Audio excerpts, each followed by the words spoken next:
Hey, it's Mark Lanier with your video thought for the day. What do you think about this cup towel? Le Cordon Bleu Paris. My buddy Jack Sparks has just finished 3 weeks in culinary school there. And I got this. And it's especially fitting because this week is Food Week. Not on Food Network, but on your video thought for the day.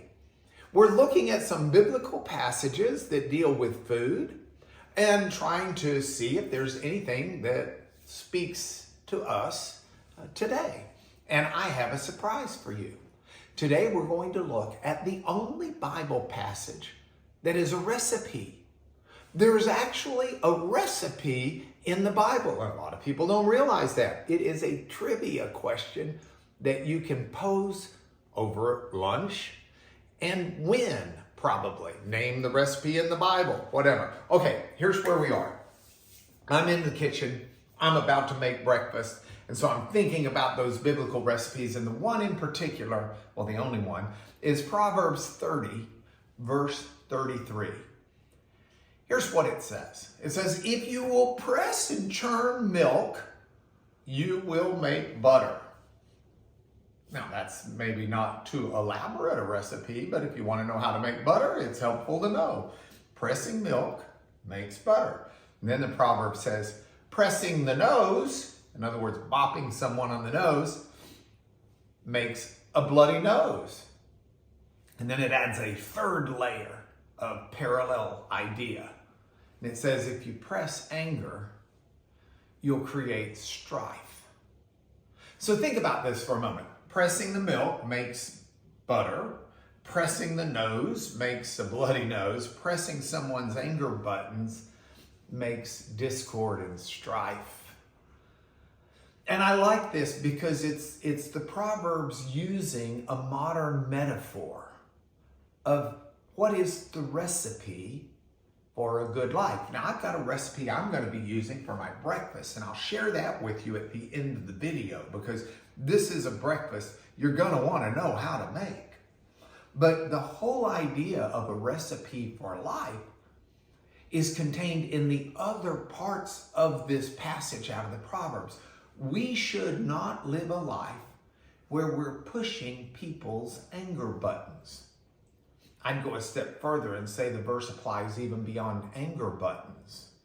But we should realize that our actions do have consequences, and the anger button is a perfect one.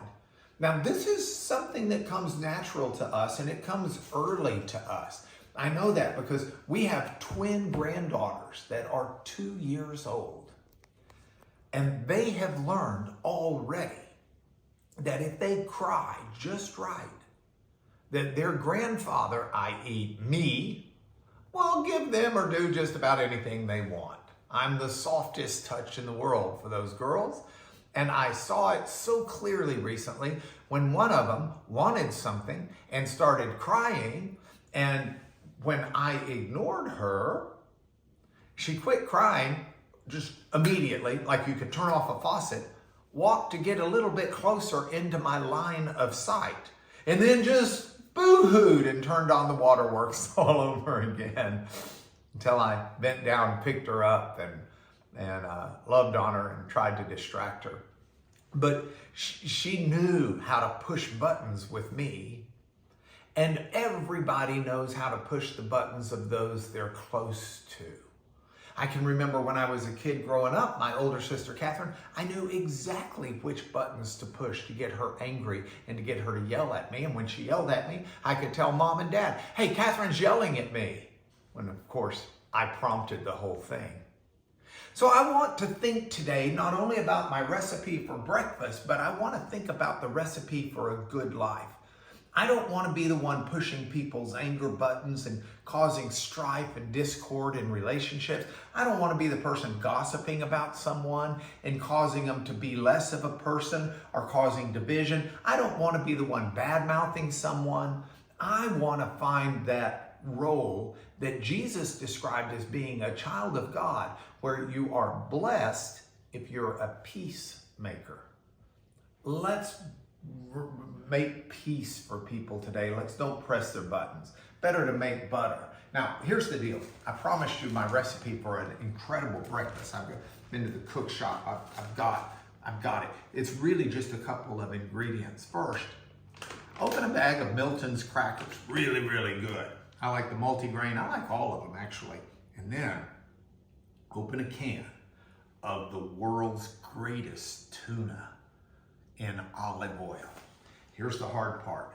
Take a fork and mix up the tuna in the olive oil. Get a little bit of tuna, get a cracker,